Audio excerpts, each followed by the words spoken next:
আল্লাহ পাকের শুকর যে মাওলাই কারীম আপনাকে আমাকে হাজারো লক্ষ মানুষের মধ্য থেকে বেছে বেছে আল্লাহ পাকের ফরজ হুকুম জুমার নামাজ আদায়ের উদ্দেশ্যে আজকে আমার জানা মতে গোটা বাংলাদেশ মধ্যে সর্ববৃহত্তম এই জুমার জামাতে উপস্থিত হওয়ার তৌফিক দান করছেন। এর জন্য শুকরিয়া সবাই বলে আলহামদুলিল্লাহ। বিশাল জামাত, বড় জামাতের ফজিলত বরকত তো অনেক আছেই। আজকে জুমার দিন আমি যে আয়াত শরীফ তেলাওয়াত করছি এর উপরে সংক্ষিপ্ত কিছু আলোচনা করব, বাকি আল্লাহ পাকের ইচ্ছা। আল্লাহ পাক রব্বুল আলামিন ঘোষণা দিয়েছেন, কুনতুম খায়রা উম্মাতিন উখরিজাত লিন-নাস তা'মুরুনা বিল মা'রুফ ওয়া তানহাউনা আনিল মুনকার। নবী মুহাম্মদ সাল্লাল্লাহু আলাইহি ওয়াসাল্লাম উম্মতকে আল্লাহ পাক সর্বশ্রেষ্ঠ উম্মত হিসেবে স্বীকৃতি দান করছেন। নবী মুহাম্মদ সাল্লাল্লাহু আলাইহি ওয়াসাল্লাম উম্মত নবী আদম, নবী নূহ, নবী ইব্রাহিম, নবী মুসা, নবী ঈসা আলাইহিস সালাতু ওয়াস সালামদের উম্মতের চেয়ে, সমস্ত নবীর উম্মতের চেয়ে শেষ নবীর উম্মাহ সর্বশ্রেষ্ঠ, সর্বোৎকৃষ্ট। এর কারণটা কি? নবী মুহাম্মদ সাল্লাল্লাহু আলাইহি ওয়াসাল্লাম উম্মতেরা অনেক বেশি নামাজ পড়েন, এই কারণে অনেক বেশি রোজা রাখেন, অনেক বেশি জিকির করেন, অনেক বেশি তেলাওয়াত করেন, অনেক বেশি হায়াত পান। এই কারণে কি তার উত্তম উম্মত? যদি বেশি ইবাদতের কথা বলেন তার আগেকার নবীর উম্মতেরা ইবাদত অনেক বেশি করত, তাদের হায়াত অনেক বেশি ছিল, তারা রাহেব ছিল, রুহবান ছিল, সংসার ত্যাগী ছিল। আগেকার উম্মতেরা জঙ্গলে জঙ্গলে থাকতেন, গির্জার মধ্যে পড়ে থাকতেন, বিবাহ শাদী করতেন না। এরকম অনেক উম্মত আছে যারা জাহেদ, সব কিছু ত্যাগ করে শুধু ইবাদতের মধ্যে মগ্ন থাকতেন। এরপরে নবী মুহাম্মদ সাল্লাল্লাহু আলাইহি ওয়াসাল্লাম উম্মত উত্তম হওয়ার কারণটা কি? এর দুইটা কারণ। এদের মধ্যে দুইটা গুণ আছে। কয়টা গুণ? সবাই বলেন কয়টা গুণ? আমরু বিল মারুফ ওয়া নাহয়ি আনিল মুনকার, সৎ কাজের আদেশ, অসৎ কাজের নিষেধ। সৎ কাজের আদেশ, অসৎ কাজের নিষেধ, এই দুইটা গুণ নবী মুহাম্মদ সাল্লাল্লাহু আলাইহি ওয়াসাল্লাম উম্মতের মধ্যে থাকার কারণে এরা শ্রেষ্ঠ হয়ে গেছে, উত্তম হয়ে গেছে।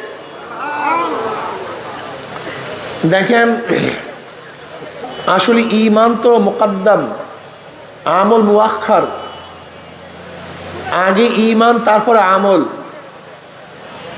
ঈমান না থাকলে কোনো আমলই কাবিলে কবুল না, গ্রহণযোগ্য হবে না। এখানে আমলের কথা আগে আনছেন, ঈমানের কথা পরে নিয়ে আসছেন। তা'মুরুনা বিল মা'রুফ ওয়া তানহাউনা আনিল মুনকার ওয়া তু'মিনুনা বিল্লাহ। তোমরা ঈমান রাখো আল্লাহর উপরে। অথচ ঈমানের কথা আগে আনা উচিত ছিল, আমলের কথা পরে আনা উচিত ছিল। কিন্তু এখানে ঈমানের কথা পরে আনছেন, আমলের কথা আগে আনার কারণটা কি? এর মূল কারণ হলো এই, ঈমানের ব্যাপারে আগের উম্মত পরের উম্মত, আগের নবী পরের নবী সবাই সমান।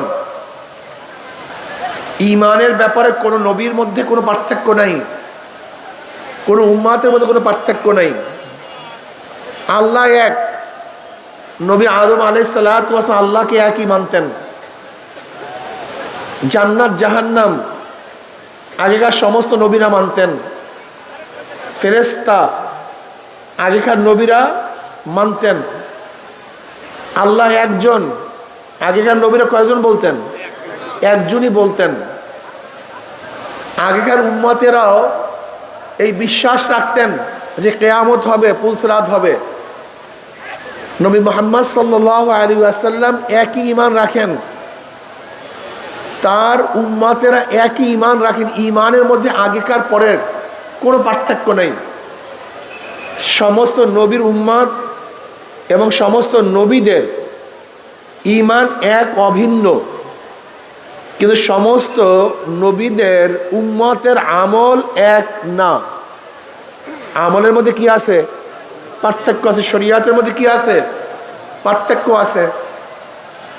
যেরকম নবী আদম আলাইহিস সালাতু ওয়াস সালামের জমানায় ভাই বোনে বিবাহ জায়েজ ছিল, এখন কি জায়েজ আছে? ঈসা আলাইহিস সালাতু ওয়াস সালামের জমানায় শুয়ারের গোশ হালাল ছিল, এখন কি হালাল আছে? তার মানে ঈমান এক, আমলের মধ্যে পার্থক্য। আমরা ঈমানের কারণে তাদের চেয়ে উত্তম নই। ঈমান তো তাসাবি, সবাই সমান। কিন্তু নবী মুহাম্মদ সাল্লাল্লাহু আলাইহি ওয়াসাল্লামের উম্মতের শ্রেষ্ঠত্বতা বয়ান করার কারণটা কি ছিল? তাদের মধ্যে দুইটা গুণ আছে। কয়টা গুণ? আমরু বিল মারুফ ওয়া নাহি আনিল মুনকার, সৎ কাজের আদেশ, অসৎ কাজের নিষেধ।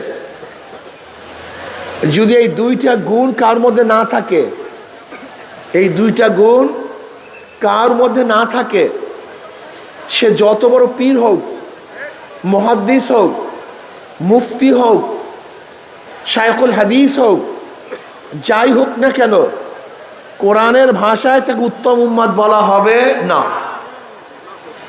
কোরআনের ভাষায় ওই ব্যক্তিকে উত্তম উম্মত বলা হবে যার মধ্যে সৎ কাজের আদেশ, অসৎ কাজের নিষেধ, এই দুইটা গুণ থাকবে।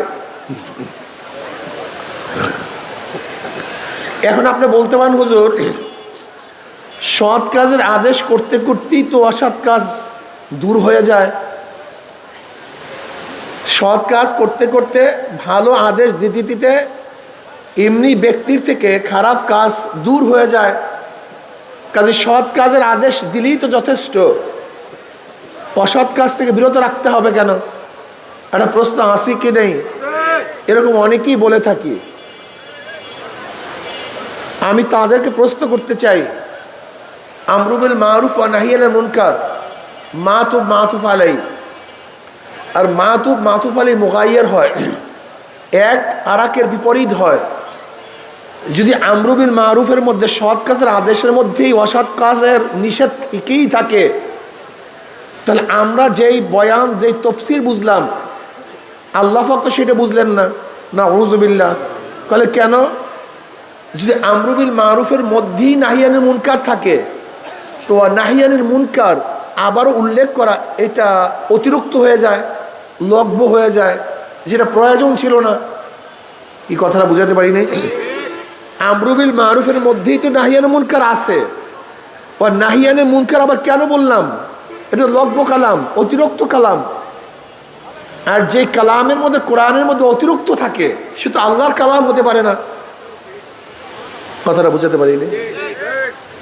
আপনার তফসিরের মাধ্যমে ঈমানের খতরা হয়, ঈমান ধ্বংস হওয়ার সম্ভাবনা আছে।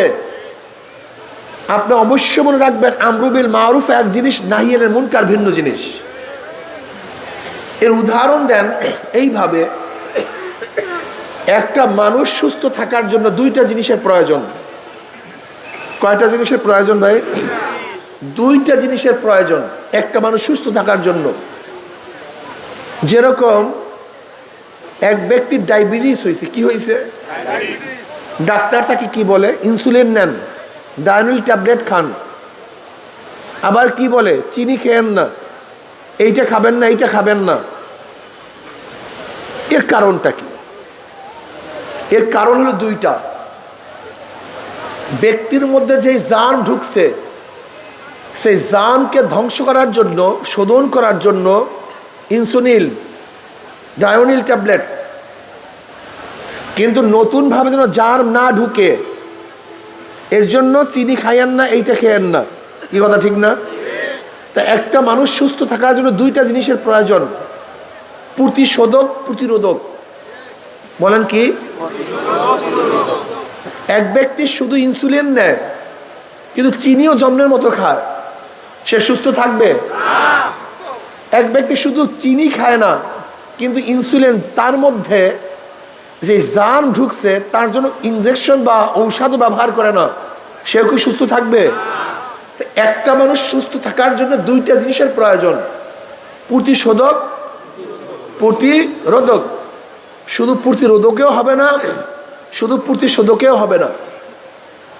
ঠিক ইসলাম নামীয় এই জাতির নামীয় এই কায়া, এই শরীরটাকে সুস্থ রাখার জন্য দুইটা জিনিসের প্রয়োজন, প্রতিশোধক, প্রতিরোধক।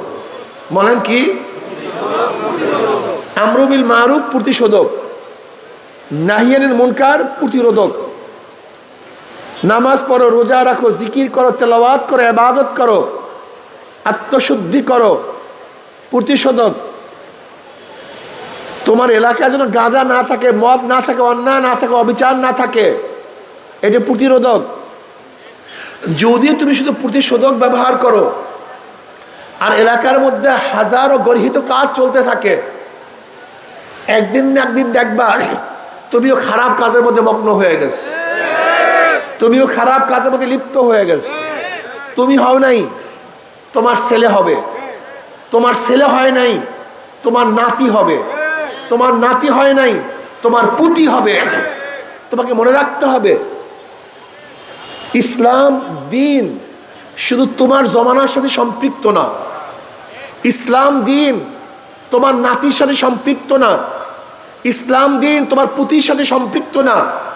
এই জমানার সাথে, কালের সাথে, এই মাটির সাথে ইসলাম ও দিন সম্পৃক্ত। তুমি ভালো আছো, কিন্তু তোমার সমাজ যদি ভালো না থাকে, তুমি গ্যারান্টি দিয়ে বলো তোমার ছেলে কি ভালো থাকবে? হ্যাঁ, তোমার ছেলে ভালো আছে, তোমার সমাজ যদি খারাপ থাকে, তুমি গ্যারান্টি দিয়ে বলো তোমার নাতি কি ভালো থাকবে? তোমার নাতি ভালো আছে, সমাজ যদি খারাপ হয়, তুমি গ্যারান্টি দিয়ে বলো তোমার পুতি কি ভালো থাকবে? কেন থাকবে না? এর হাজারো প্রমাণ আছে, লক্ষ কোটি প্রমাণ আছে। আপনারা জানেন স্পেনের মধ্যে 950 বছর মুসলমানদের শাসন ছিল। কত বছর? 1-2 দিন না, 950 বছর টানা মুসলমানদের শাসন ছিল।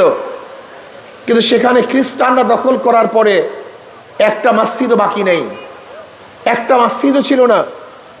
আল্লাহকে প্রকাশ্যে আল্লাহ বলিয়া ডাক দেওয়ার কেউ ছিল না, প্রকাশ্যে আল্লাহকে সেজদা দেওয়ার মতো কেউ ছিল না। যে দেশটা ছিল মুসলমানদের, সেই মুসলমানদের দেশের মধ্যে একজনে আল্লাহকে ডাকার মতো ছিল না। কারণটা কি? যারা ছিল তারা নিজেকে নিয়ে চিন্তা করছে, ভবিষ্যৎ প্রজন্ম করিয়া চিন্তা করে নেই। তুমি কি জানো বুখারা, তাসকান, সামারকান, উজবেকিস্তান, কাজাকিস্তান এগুলো সব মুসলমানদের রাষ্ট্র ছিল, মুসলমানদের শাসন ছিল। কিন্তু কমিউনিস্টরা সেই দেশ দখল করার পরে এই বুখারার মধ্যে, যেখানে ইমাম বুখারীর জন্ম, 200 বছর পর্যন্ত, 72 বছর পর্যন্ত সেখানে কোরআন তেলাওয়াত করতে পারে নাই। কোনো দোকানে কোরআন বিক্রি হইতো না, লা ইলাহা ইল্লাল্লাহু মুহাম্মাদুর রাসূল স্পষ্ট কেউ বলতে পারতো না। অথচ যেখানে বুখারীর জন্ম। আপনারা জানেন তুর্কিস্তান, যেখানে মুসলমানদের শেষ খেলাফত ছিল, 750 বছর পর্যন্ত মুসলমানদের শাসন ছিল, সেখানে কামাল পাশা ক্ষমতা আসার পরে জানেন কত মসজিদকে নাট্যকার বানায় ফেলাইছে? আপনি কি জানেন কত আলেমকে হত্যা করা হয়েছে? অনেকেই জানেন না। তুর্কির খবর অনেকেই জানেন না, যে উসমানী খেলাফত শেষ ছিল, সেই তুর্কিস্তানের মধ্যে কামাল পাশা ক্ষমতা আসার পরে যেই আলেমের বাড়ির দরজায় যেই গাছ ছিল, সেই আলেমকে সেই গাছের মধ্যে ঝুলিয়ে দেওয়া হয়েছে। আলেমদেরকে বলা হয়েছে তোমাদের জন্য জাহাজ রেডি, তোমরা সবাই হজে যাও। ওলামায়ে কেরাম হজে রওনা করলেন। গভীর সাগরের মধ্যে জাহাজ ছিদ্র করে সমস্ত আলেমদেরকে সেই সাগরের মধ্যে ডুবিয়ে দেওয়া হয়েছে। আপনারা জানেন না। আজান বন্ধ করা হয়েছে, বোরখাকে নিষিদ্ধ করা হয়েছে, কোরআন তেলাওয়াত বন্ধ করা হয়েছে, আরবিকে উৎখাত করা হয়েছে এই তুর্কিস্তানের মধ্যে। তারা ভবিষ্যতের চিন্তা করে নাই, শুধু নিজেদেরকে নিয়ে ব্যস্ত ছিল। এরকম হাজারো জায়গা আছে। আজকে মিশরের অবস্থা কি দেখেন, আজকে সৌদির অবস্থা কি চলতেছে দেখছেন। ইদানিং সৌদির মধ্যে যে কনসার্ট চলতেছে, যে ড্যান্স গান চলতেছে, আল্লাহ ভালো জানেন, জানি না কি হয়। দুবাইয়ের অবস্থা কি, মিডল ইস্টের অবস্থা কি, আবুধাবির অবস্থাটা কি আপনি কি জানেন? খুবই খারাপ অবস্থা, খুব করুণ অবস্থা। তারা নিজেদেরকে নিয়ে চিন্তা করছে, ভবিষ্যৎ নিয়ে চিন্তা করে নাই। এর জন্য সেখানে কলেমাও পড়তে পারে না।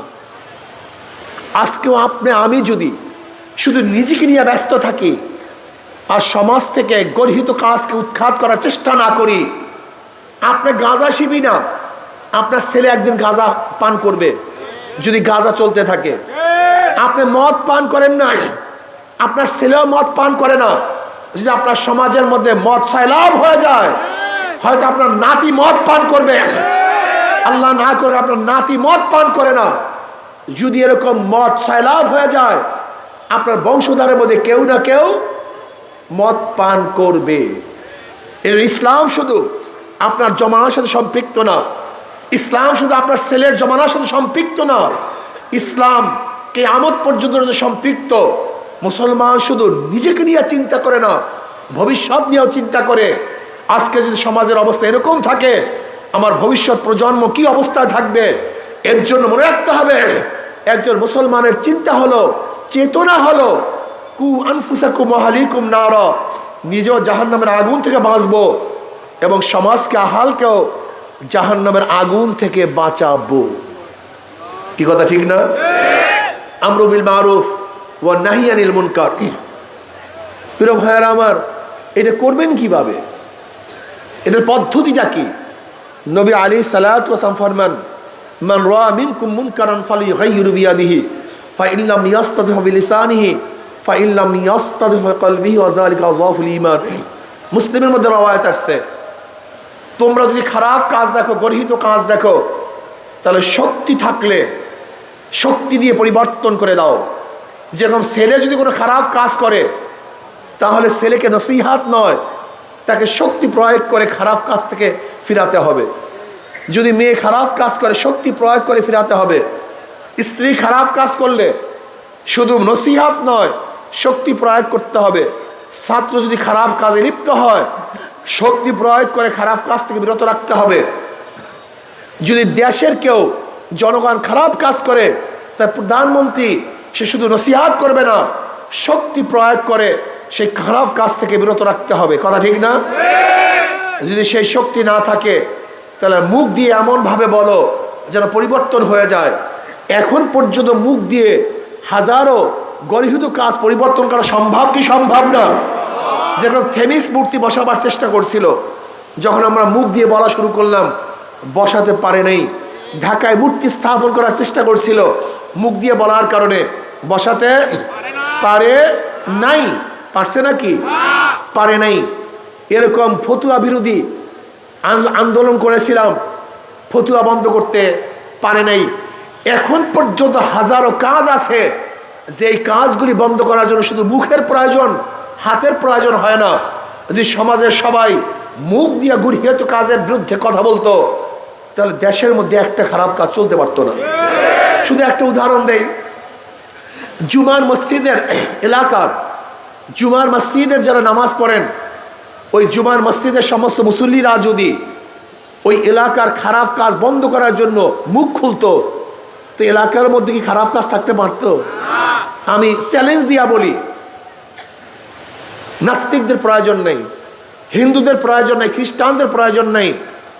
যারা আল্লাহকে সেজদা করে, যারা আল্লাহকে সেজদা করে, এই সেজদাগিররা যদি একত্রিত হয়ে অন্যায়ের মোকাবেলায় কথা বলতো, তা বাংলাদেশের মধ্যে একটা অন্যায় থাকতে পারতো না। তার মানে অন্যায় রাখছে কে? এই যারা আমরা নামাজ পড়ি তারাই। আমরা নামাজিরা অন্যায়ের মোকাবেলা করি না, আমরা নামাজিরা অন্যায় দেখার পরে হেঁটে যাই, প্রতিবাদ করি না। এই কারণে সমাজের মধ্যে অন্যায় আছে। আপনাদের মনে রাখতে হবে, অন্যায়কারীদের সংখ্যা খুবই কম, ভালো লোকের সংখ্যা এখনো বেশি, কিন্তু ভালো লোকেরা ঐক্যবদ্ধ নয়, তারা মুখ খোলে না, জবান খোলে না। এর জন্য সমাজের মধ্যে খারাপ কাজ বিস্তার লাভ করতেছে। আমি অনুরোধ করব, আপনার যত বড় দরবেশ হন, যত বড় আলেম হন, যদি আমরু বিল মারুফ ওয়া নাহি আনিল মুনকার, সৎ কাজের আদেশ, অসৎ কাজ থেকে মানুষকে ফিরাবার চেষ্টা না করেন, তাহলে কোরআনের ভাষায় আপনি উত্তম উম্মত হতে পারেন না। কি কথা ঠিক না? প্রিয় ভাইরা আমার, এখানে মুসল্লিরা আসছেন, আমি সংক্ষিপ্ত একটা কথা বলতে চাই, খুব খেয়ালের সাথে শুনেন। যদি সংক্ষিপ্ত, আপনি যদি সমাজের থেকে গর্হিত কাজ উঠাবার চেষ্টা না করেন, তাহলে মনে রাখতে হবে ওই গুনার মধ্যে আপনিও লিপ্ত থাকবেন। নবী আলাইহিস সালাতু ওয়াস সালামের হাদিসকে আপনি দেখেন নাই? এক সমাজের মধ্যে খারাপ কাজ চলতেছিল, আল্লাহ পাক জিব্রাইলকে বলেন, জিব্রাইল এই সমাজকে উল্টায়া দাও। জিব্রাইল বললেন, আল্লাহ ওই সমাজের মধ্যে এমন এক লোক আছে যে এক মুহূর্তের জন্য তোমাকে ভোলে না, সব সময় তোমার ইবাদতের মধ্যে মগ্ন থাকে। আল্লাহ পাক বলেন, ওকে শুদ্ধ উল্টায়া দাও। বলে কেন? বলে এত খারাপ কাজ চলতে আছে, কিন্তু ও পরিকল্পনা পর্যন্ত করে নাই, ও বাধা দেওয়ার চেষ্টাও করে নাই, তাদেরকে কিভাবে প্রতিহত করতে হয় সেই ব্যাপারও তার ভুরু কুচকায় নাই, কাজে ওকে শুদ্ধ উল্টায়া দাও। আজকে আমরা যারা নিজেদেরকে ভালো মনে করি আর সমাজের খারাপ কাজকে উঠাবার জন্য, পরিবর্তন করার জন্য চেষ্টা না করি, গজব শুধু তাদের উপরে আসবে না, যারা ভালো লোক আছেন আল্লাহ পাক গজব তাদেরকেও নাযিল করবে। আর যারা খারাপ কাজ প্রতিষ্ঠিত করেছেন, আপনার খারাপ কাজের কারণে যত মানুষ খারাপ কাজ করবে, সব দায়িত্ব আপনাকে গ্রহণ করতে হবে। আচ্ছা বলেন তো, দুনিয়ার মধ্যে কিয়ামত পর্যন্ত যত অবৈধ খুন হবে, এই অবৈধ খুনের একটা ভাগ কাবিল পাবে কি পাবে না? কাবিল কার সন্তান? কথা বলেন না কেন? সবাই ঘুমায়া পড়ছেন নাকি? কার সন্তান? আদম আলাইহিস সালাতু ওয়াস সালামের সন্তান কাবিল। কত আগে হত্যা করছে। কিয়ামত পর্যন্ত যত অবৈধ হত্যা হবে তার একটা ভাগ কাবিল পাবে। কারণটা কি বলেন? হ্যাঁ, ঘুমাইস না, হ্যাঁ বলো বলো, কে পাবে? কেন পাবে? হ্যাঁ, তার মানে যে যেই কাজটা সূচনা করবে, খারাপ কাজের সূচনা করবে, কিয়ামত পর্যন্ত যত কাজ ওই খারাপ কাজ হবে তার একটা সূচনার যে করবে তার আমলনামায় চলতে থাকবে। মনে থাকবে? এই সূত্র ধরে একটা কথা বলতে চাই, কিয়ামতের ময়দানে অনেক মুসল্লি দেখবে, অনেক মুসল্লি দেখবে লক্ষ লক্ষ ব্যারেল মদের গুনাহ। কত ব্যারেল? লক্ষ লক্ষ ব্যারেল মদের গুনাহ। আল্লাহ, আমি কোনোদিন মদ দেখি নাই, মদ স্পর্শ করি নাই, এত মদের গুনাহ আসলো কোথার থেকে? অনেক মুসল্লি দেখবে লক্ষ লক্ষ জেনার গুনাহ। আল্লাহ, আমি তো একটা জেনাও করি নাই, আমি তো কোনো মেয়ের দিকেও তাকাই নাই। দেখবে লক্ষ লক্ষ সুদের গুনাহ, ঘুষের গুনাহ, ডাকাতের গুনাহ, চুরির গুনাহ। আল্লাহ, আমি একটা কাজও করি না, আমি তো মুসল্লি ছিলাম। আল্লাহ বলবেন, আমি জানি তুই এই কাজ করো নাই, কিন্তু যাদেরকে ভোট দিয়ে ক্ষমতায় নিয়ে মদের আইন পাশ করার সুযোগ করিয়ে দিয়েছ, তোর ভোট ব্যতীত এই মদের আইন পাশ করতে কথা বলে না কেন? একদল যুবক উপারে যাবে, নদীর উপারে যাবে চুরি করার জন্য। এখন খেয়ালাকে বলতেছে, ভাই একটু পার করে দেন না, আমরা চুরি করব।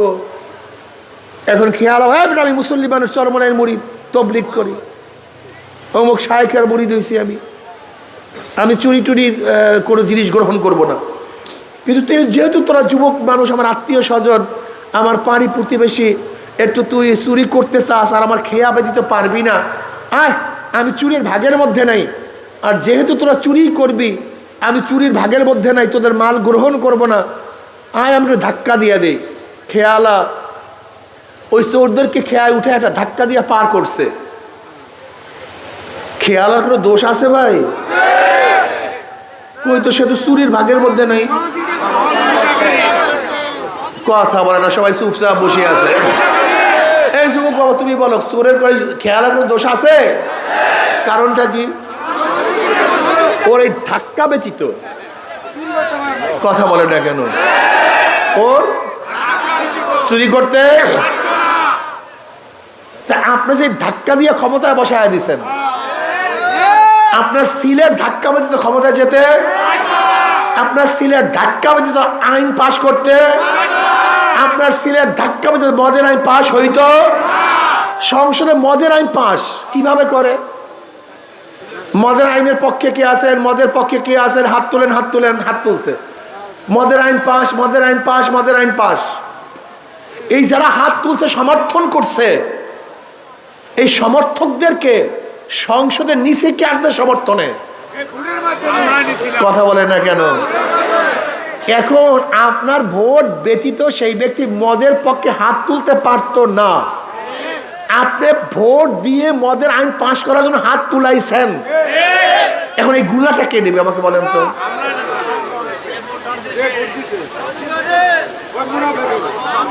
প্রস্কোয়াটারের আইন পাশ, প্রস্কোয়াটারের আইনের পক্ষে কে আছেন, জেনার পক্ষে কে আছেন, জেনার পক্ষে কে আছেন, হাত তুলছেন, হাত তুলছেন। জেনার আইন পাশ, জেনার আইন পাশ। জেনার আইন বুঝেন?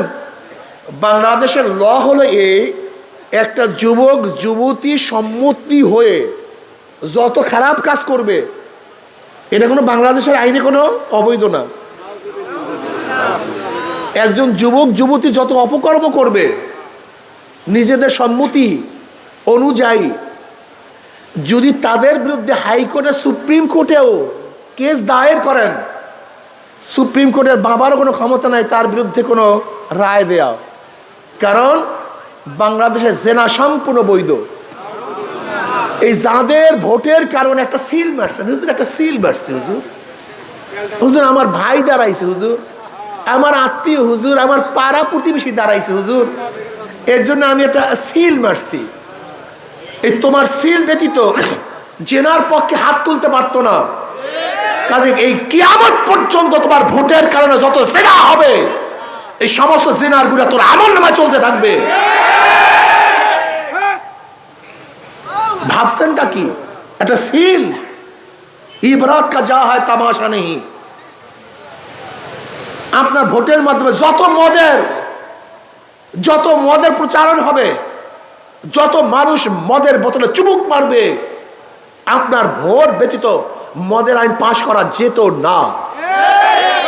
আপনার ভোটের কারণে মদের আইন পাশ হয়েছে, সমস্ত গুনাহ আপনার আমলনামা। ইবরাত কা যা হয় তামাশা নেই। আপনি ভেবেছেন কি এটা ভোট? হ্যাঁ, আমি গেলাম একবার উজিরপুরে, এক হিন্দু ঠাকুর, সে বলতেছে হুজুর আমি তো ইসলামের বাহিরে, হাত পাকার বাহিরে ভোট দেবো না। আমি বলি কেন? বলে হুজুর আপনার আব্বার বয়ান শুনতাম, তিনি একটা কথা বলছে যে যাদের ভোটের মাধ্যমে যত গুনাহ হবে, ভোটারদের আমলনামায় সেই গুনাহ আসবে। আমি চিন্তা করি তখন কতটা ঠিকই, আমার কারণে এই কাজগুলো হচ্ছে। আমি না করলে এই কাজ হতো না, লুটপাট হতো না, চুরি হতো না, ডাকাতি হতো না। এই কাজটা আমারই নিয়ত করছি হুজুর। আমি কেন ফাও ফাও একজন ক্ষমতা নিয়ে আমি কেন কিয়ামত পর্যন্ত খারাপ কাজের মধ্যে থাকবো? চিন্তা করতে পারছেন? একটা হিন্দু, ওর মেধা আছে। আমি এই কথা বলছি না যে তুমি আমার সাপোর্ট করো, আমি এই কথা বলছি না তুমি ইসলামী আন্দোলন করো, আমি এই কথা বলছি না তোমার হাত পাকে সিল মারো, এই কথা বলছি না। কিন্তু আমি এই কথা নিশ্চিত বলবো যে এই দলের মধ্যে, যে ব্যক্তির মধ্যে চোর আছে, ডাকাত আছে, দুর্নীতিবাজ আছে, খুনি আছে, মদখোর আছে, ধর্ষক আছে, তাদের দল করে মানুষ করতে পারে না। এই কথা আমি বলতে পারি। আমি এই কথা বলবো না আমার দল করো, আমি এই কথা বলবো না আমার পিছনেই তোমাকে নামাজ পড়তে হবে, আমি এই কথা বলবো না। কিন্তু যে কোনো একজন আলেম যাদের নামাজ সহি, যারা আল্লাহকে ভয় করে, এমন একজনের পিছুই তোমাকে নামাজ পড়তে হবে। আমি এই কথা বলবো না আমার কাছেই কিরাত পড়তে হবে, না, যার কাছে গিয়ে পারো কিরাতকে সহি করতে হবে, শুদ্ধ করতে হবে। কিরাত সহি ব্যতীত কবরে যাওয়া যাবে না। কাজে আসুন আমরা সবাই ভালো মানুষকে সমর্থন করি, ভালো মানুষকে সাপোর্ট করি। খবরদার নিজের ভোটের মাধ্যমে কিয়ামত পর্যন্তর জন্য যেন গুনাহ জারি না করি। এই ভুল কেউ করবেন না, আল্লাহর কাছে অনুরোধ করি। এই দেশের যত গন্ডগোলের মূল হলো আপনারা, এই যত গন্ডগোলের মূল, এই যত গ্যাঞ্জামের মূল, যত দুর্নীতির মূল, সব জনগণ।